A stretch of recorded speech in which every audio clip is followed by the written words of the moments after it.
दोस्तों, आज का टॉपिक है NIQ। NIQ का मतलब होता है नोटिस इनवाइटिंग कोटेशन।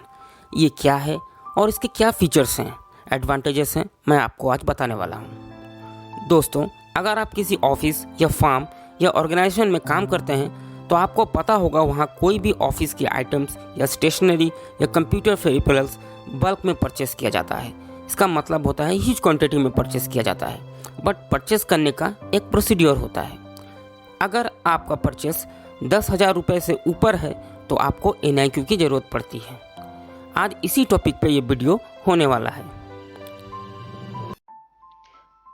जी हाँ फ्रेंड्स, तो मैं आ चुका हूँ MS वर्ड पे।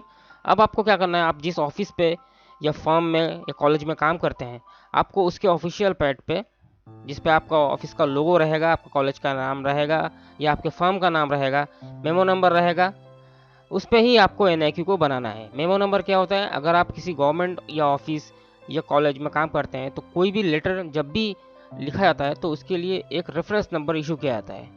वो रेफरेंस नंबर एक इशू रजिस्टर से होता है, तो जो उसी को कहते हैं मेमो नंबर। आप इशू रजिस्टर भी कह सकते हैं या मेमो रजिस्टर भी कह सकते हैं, वहाँ से इस नंबर को लिया जाता है। ठीक है दोस्तों, उसके बाद हमारा टॉपिक आ चुका है notice inviting quotation NIQ for supply of stationery items and computer items for college campus. उसके बाद जैसे कि ये NIQ मैं बना रहा हूँ स्टेशनरी आइटम्स के लिए और कंप्यूटर आइटम्स के लिए, तो उसी को मैंने लिखा है। अगर आप कोई और काम करवाना चाहते हैं, जैसे कोई रिपेयरिंग करवाना चाहते हैं या इलेक्ट्रिकल गुड्स को परचेस करना चाहते हैं, तो आपको लिखना पड़ेगा notice inviting quotation for supply of electrical goods या इलेक्ट्रिकल आइटम्स रिपेयर या कुछ भी जो आपको करना है या मंगवाना है, उसके बारे में आपको यहाँ पे मेंशन करना पड़ेगा। ठीक है दोस्तों, उसके बाद आपको यहाँ से शुरू करना है। Quotations are hereby invited from bona fide and experience vendors regarding supply of stationery items and computer items of Coochbehar government medical college in open tender in sealed envelope. इसका मतलब यह है कि आप कोटेशन बना रहे हैं जो कि डिफरेंट सप्लायर्स और वेंडर्स के लिए होगा, और उन लोगों को क्या करना है, अपना अपना रेट एक सील्ड एनवेलप के जरिए आपके कॉलेज में आपको भेजना है।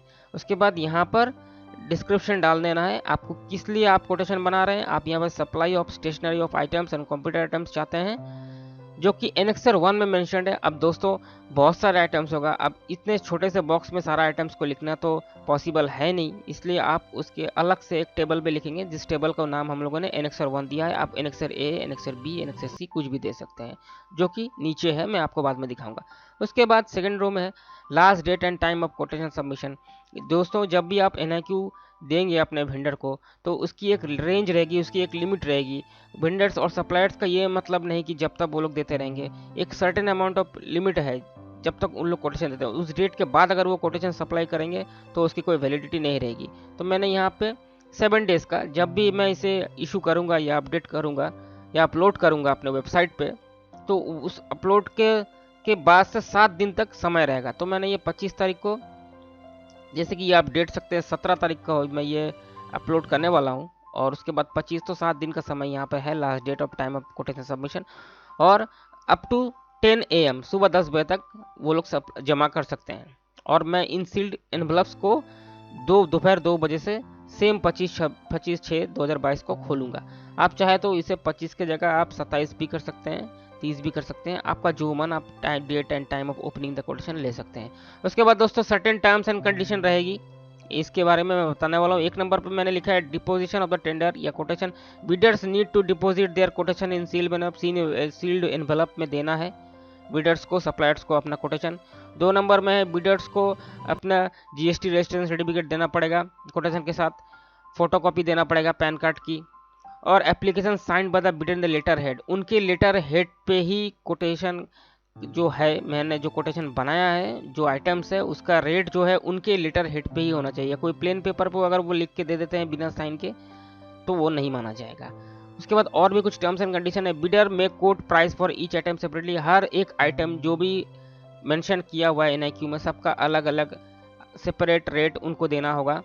आइटम्स बेस्ट क्वालिटी का होना चाहिए, और आइटम्स का रेट जो भी वो लोग देंगे वो इंक्लूसिव ऑफ ऑल टैक्सेस होना चाहिए। 6 नंबर पे item should carry minimum warranty period. कुछ वारंटी होना चाहिए कि अगर कुछ ख़राब हो जाता है तो उसको वो लोग शायद रिप्लेस कर दें।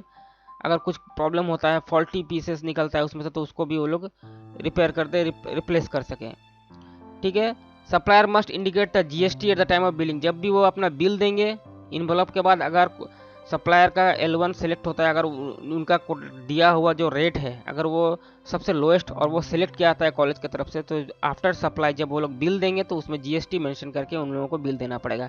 जीएसटी और इनकम टैक्स डिडक्शन जो है will be made from and at the time of payment. जो भी टैक्स और जीएसटी के बारे में मैंने आपको पहले ही बताया, टैक्स है वो बिलिंग में ऐड करके उन लोगों को देना पड़ेगा। Billing must be made in proper format. ठीक है, कंपनी का जो भी फॉर्मेट है उसी फॉर्मेट और ऑफिशियल पेड पे बिल होना चाहिए, विथ प्रॉपर सील होना चाहिए, स्टैंप होना चाहिए, और चालान नंबर या मेमो नंबर, उसके साथ डेट भी वेंडर को इंक्लूड करके देना पड़ेगा। Item carry company manuals, warranty card. अगर कोई सामान ऐसा दे रहे हैं जिसमें वारंटी और मैनुअल्स की ज़रूरत है तो वेंडर्स को वो भी देना पड़ेगा कॉलेज को। ठीक है, और भी दोस्तों कुछ कुछ चीज़ें हैं, अगर आप अपनी मर्जी से चाहें कुछ टर्म्स एंड कंडीशन आप लगाना चाहते हैं कि वेंडर्स उस टर्म्स एंड कंडीशन के मुताबिक ही आपको सामान दे, तो आप उसको भी इसमें इंक्लूड कर सकते हैं। ठीक है दोस्तों, उसके बाद आता है एनेक्सर 1, जहाँ पे आपने अपने आइटम्स को लिखा है। जैसे मैं यहाँ मंगा रहा हूँ बॉल पेन, मंगा रहा हूँ ब्लू कलर का 25 पैकेट, ब्लैक मंगा रहा हूँ 25 पैकेट, फोल्डर फाइल मंगा रहा हूँ, पेपर मंगा रहा हूँ 200 रिम्स, स्टैम्प पैड मंगा रहा हूँ, स्टेपलर है, फेविकॉल है, प्रिंटर का कार्टेज है, प्रिंटर है, पेन ड्राइव है, स्कैनर है।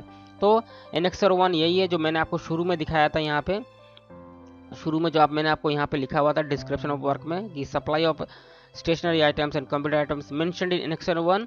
तो एनेक्सर 1 यहाँ पे है दोस्तों, इसमें देखिए ये आइटम मेंशन किया हुआ है।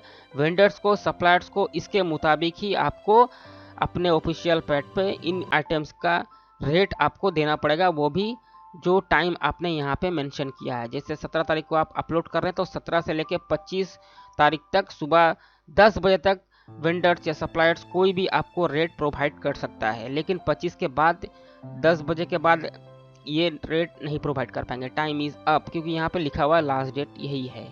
ठीक है दोस्तों, एनेक्सर 1 के बाद यहाँ पे जो आपके हेड ऑफ द डिपार्टमेंट है, जैसे प्रिंसिपल हैं, अगर जैसे आपका कुचबिहार गवर्नमेंट मॉडर्न कॉलेज है मेरा, तो उनके प्रिंसिपल, उनका सिग्नेचर यहाँ पे होगा।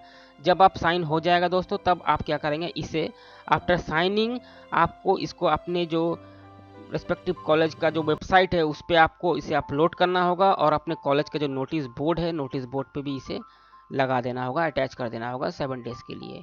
ठीक है दोस्तों, तो इस तरीके से दोस्तों आप NIQ बना सकते हैं बहुत ही आसान तरीके से। ठीक है दोस्तों, कुछ हार्ड नहीं है, बहुत ही ईजी है। अक्सर जो लोग ऑफिस में काम करते हैं, कॉलेजेस में काम करते हैं, कंपनी में काम करते हैं, उनको बल्क में जब भी परचेस करना पड़ता है तो उनको NIQ की ज़रूरत पड़ती है, जैसे मैंने शुरुआत में ही बताया है। तो इस तरीके से आप इजीली NIQ बना के कोई भी आइटम्स को आप लोएस्ट जो भी रेट होगा उसके मुताबिक वेंडर से परचेस कर सकते हैं। तो दोस्तों, मेरे वीडियो को देखने के लिए बहुत ही शुक्रिया, बहुत ही धन्यवाद। ऐसे ही सपोर्ट करिए दोस्तों, वीडियो को लाइक करिए, चैनल को सब्सक्राइब करिए। मिलते हैं नेक्स्ट वीडियो में। टिल देन, थैंक यू दोस्तों।